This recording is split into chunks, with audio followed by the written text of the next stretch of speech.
One of the things Donald Trump has shown us is how much of an economy of attention we really are in. And just like having the most money makes you wealthy in a fiscal economy, having the most attention makes you very wealthy in an attention economy. And here's a man who, even when he wasn't president, was in the headlines every day.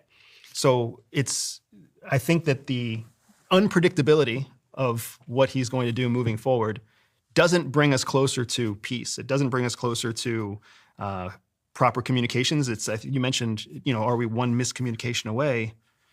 If we are, then we are in a very dire place because there is a lot of miscommunication happening. Well, I've read the stories through history of miscommunications nearly resulting in nuclear war or some missile being launched. I mean, Anna, you've studied quite a few of those moments through history. I was listening to one the other day. I think it was a story of a Russian nuclear commander who saw something on the radar and he thought the US was striking. And for whatever reason, he decided to assume that it wasn't and reported back to his sort of overlords that it wasn't a nuclear strike and didn't press the button. But everything on his radar told him that the US had launched multiple missiles. Are you familiar with that particular story? Yeah. What is that He's story? called the man who saved the world. It was 1983 and he was in a bunker in Russia. Their sort of equivalent of, we have a similar, a radar, a system that's looking at tracking satellite activity. And it was perceived that America had launched missiles from the Midwest, ICBMs. And you're absolutely right. I mean, you told the story perfectly. He decided not to raise the threat up the chain of command, which would have put the entire Soviet nuclear command and control on, massive alert. He just didn't do it. And it was interesting because he, was sort of really berated later by Russian command and control. But he got the moniker, the man who saved the world. There's a documentary about him that's definitely worth watching.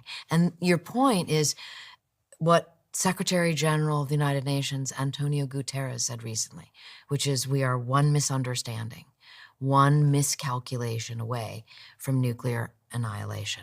Or even one AI-generated viral video that goes, that the wrong person gets the wrong idea from. Imagine the Cuban Missile Crisis, how close we came.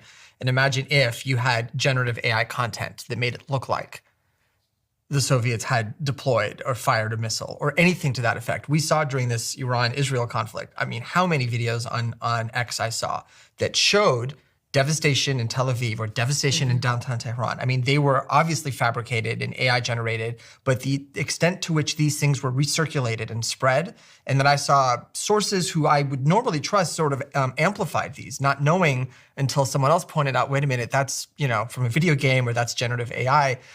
I imagine if our decision makers didn't have redundancies or fail-safes in place to be able to identify that this is what that is, and they acted on a misread or something that they thought was real.